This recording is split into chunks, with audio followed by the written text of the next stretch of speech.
Nosotros somos el equipo 4 y vamos a presentar antecedentes y contribuciones a la investigación de la homeopatía. Nuestro equipo está integrado por Alejandro Daniel, Mildred Alana, Ingrid y una servidora, Ariadna Hassel. La que sigue, por favor. Vamos a empezar con una introducción muy breve, en la cual pues vamos a mencionar qué es la homeopatía, que va a ser un sistema terapéutico que está fundado por Samuel Hahnemann a partir de 1796.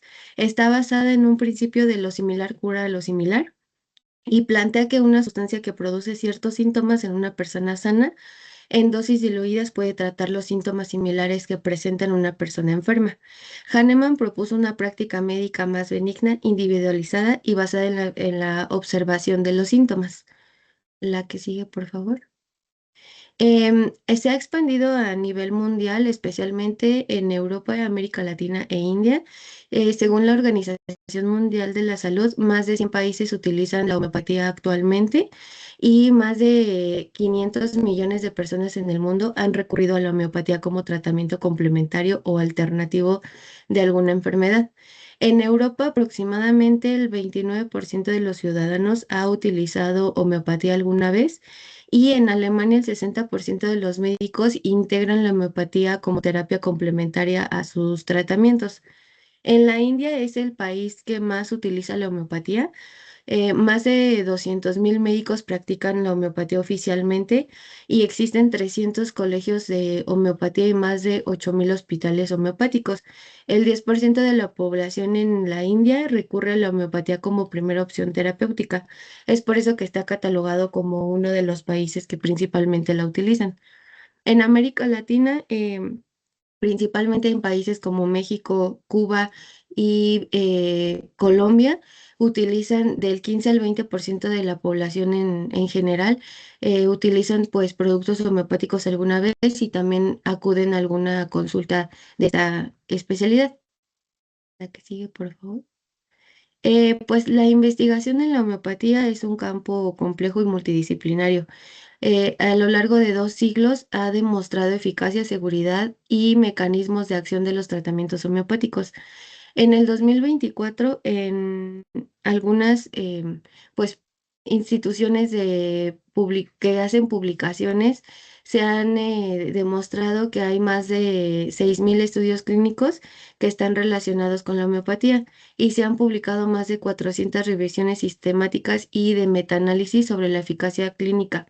Algunos países como Alemania, Suiza e India financian investigación pública en la homeopatía y se ha demostrado a través de estos estudios que su prevalencia es mayor en uso entre mujeres, adultos jóvenes y personas con estudios universitarios.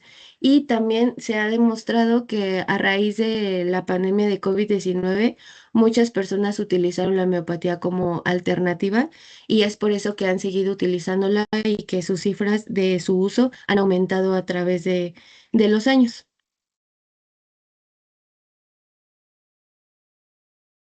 Bueno, yo les voy a hablar de los antecedentes y tenemos como inicio, como lo mencionamos, en el siglo XVIII, que, bueno, esta medicina homeopática es un método terapéutico que apareció a finales de este siglo en Europa y todo esto se originó gracias a los trabajos y observaciones del médico alemán Samuel Hahnemann.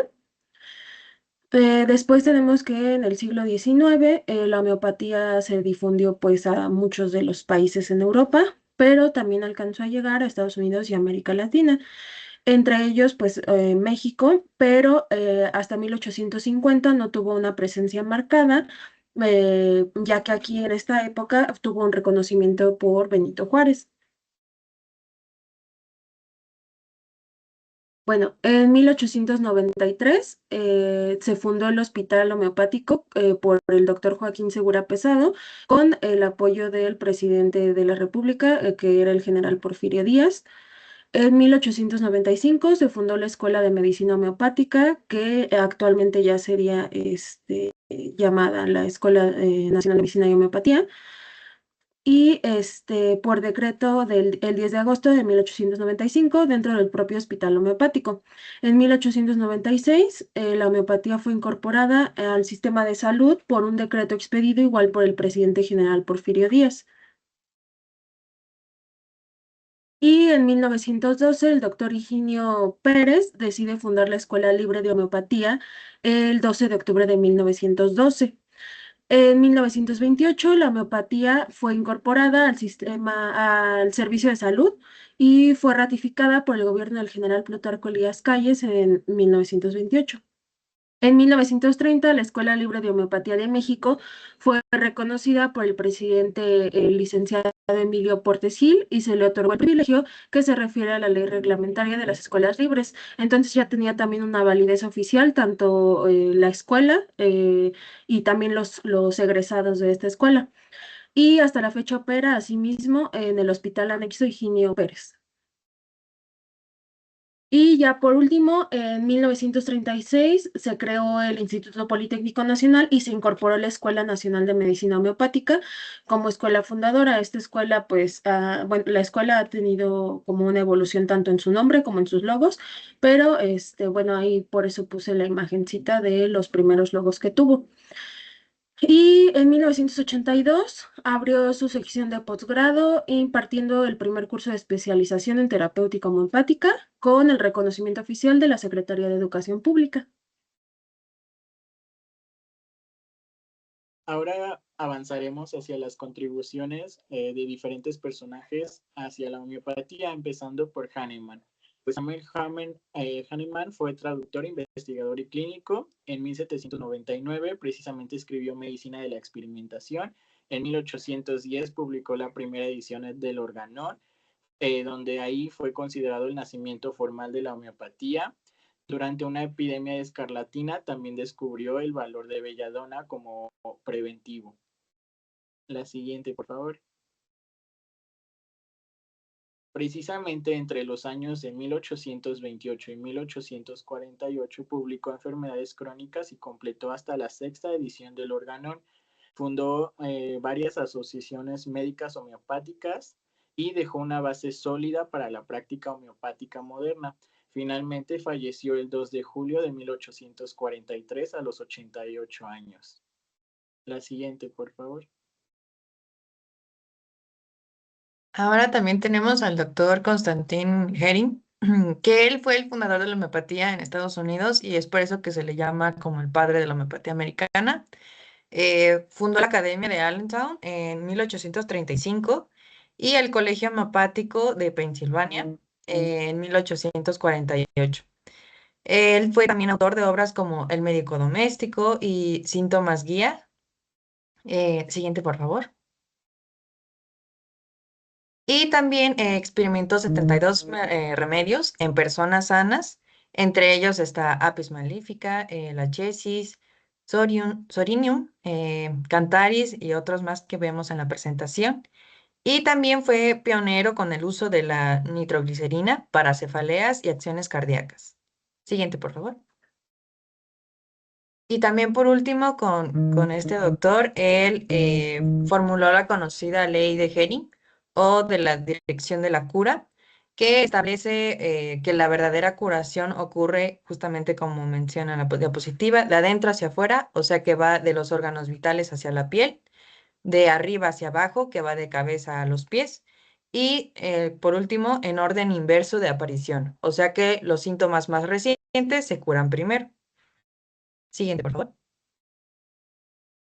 Continuamos con el doctor Adolf Lippe, pues este fue un personaje muy creyente de la homeopatía, incluso resolvió varios casos de una manera extraordinaria, si los describen, ya que, por ejemplo, en esos tiempos trató a una mujer con reumatismo, precisamente con bórax.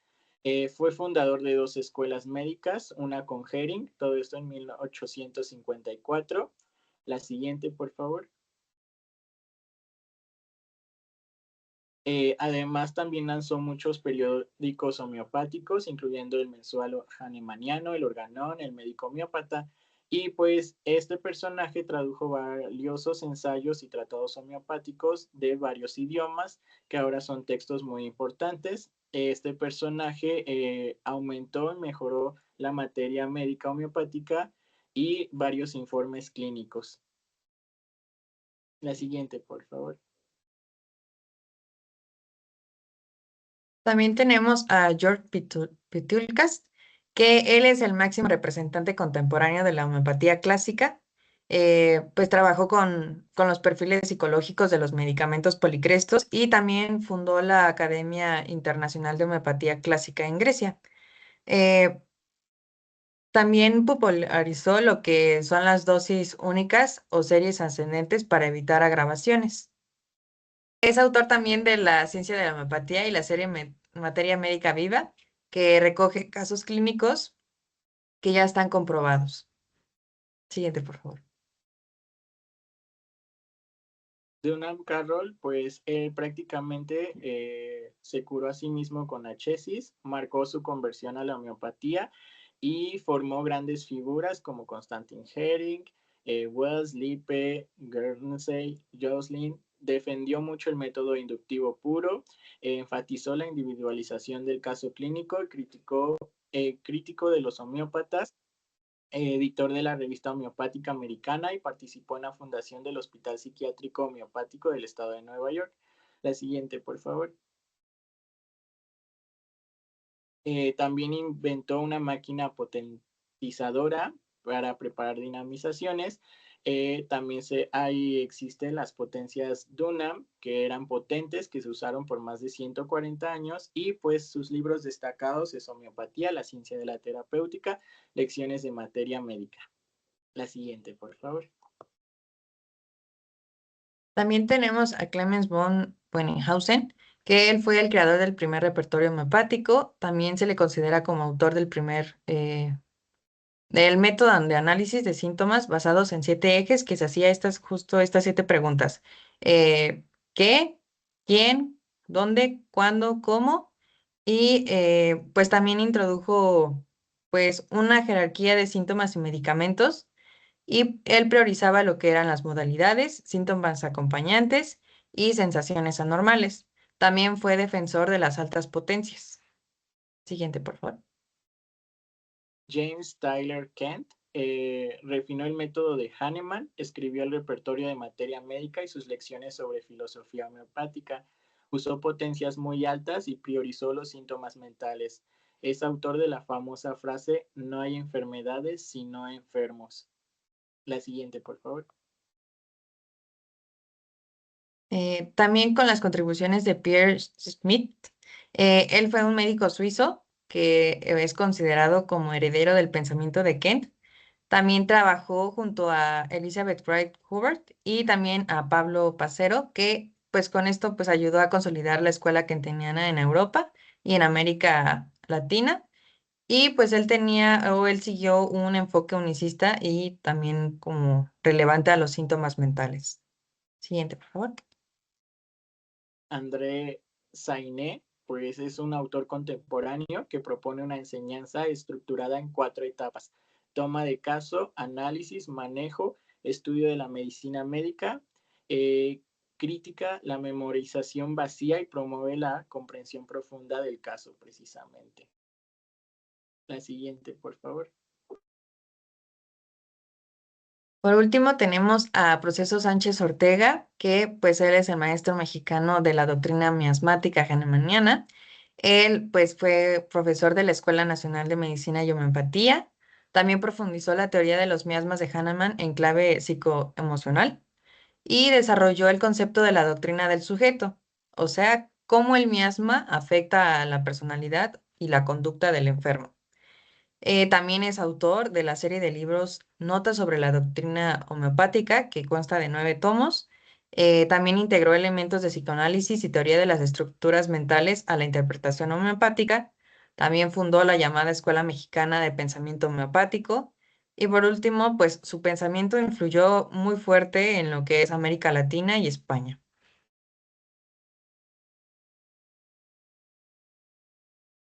Bueno, y como conclusión tenemos lo siguiente, que es que, bueno, la investigación sobre la homeopatía ha atravesado un camino complejo desde su surgimiento hasta la actualidad.